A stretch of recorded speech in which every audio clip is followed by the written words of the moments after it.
تو بچوں آج میں آپ کو سناؤں گی حضرت شعیب علیہ السلام کا دردناک واقعہ۔ یہ قوم مدین پر نبی بنا کر بھیجے گئے۔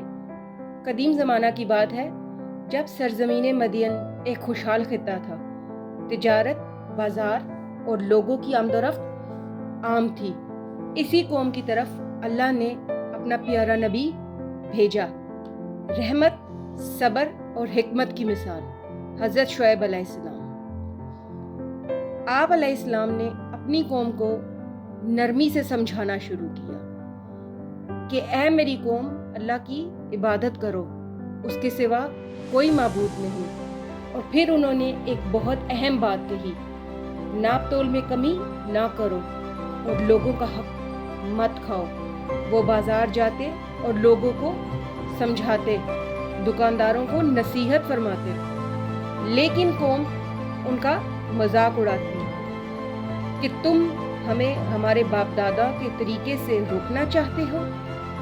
وقت گزرتا گیا اور قوم میں یہ برائیاں بڑھتی چلی گئیں، ناپ تول میں کمی، دھوکہ دہی، کمزوروں کا حق کھانا، غرور اور تکبر۔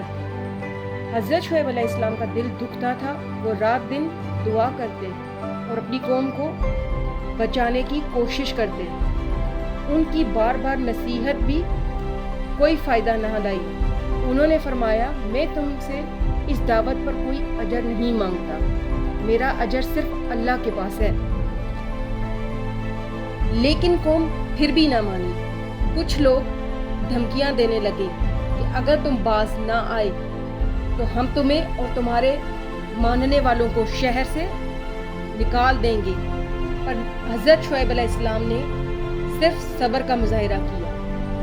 آپ نے جواب دیا، کیا تم ہمیں زبردستی اپنے دین پر لانا چاہتے ہو؟ ہم تو صرف اللہ پر بھروسہ کرتے ہیں۔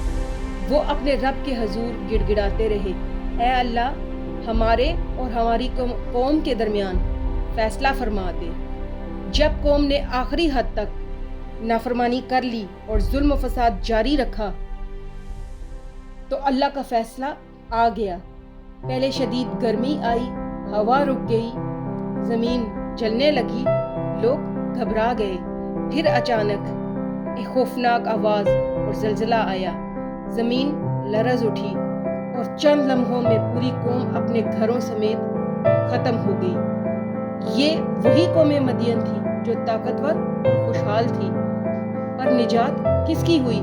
صرف وہی لوگ بچ گئے جنہوں نے حضرت شعیب علیہ السلام پر ایمان لایا تھا اور اللہ کی بات کو مان لیا تھا۔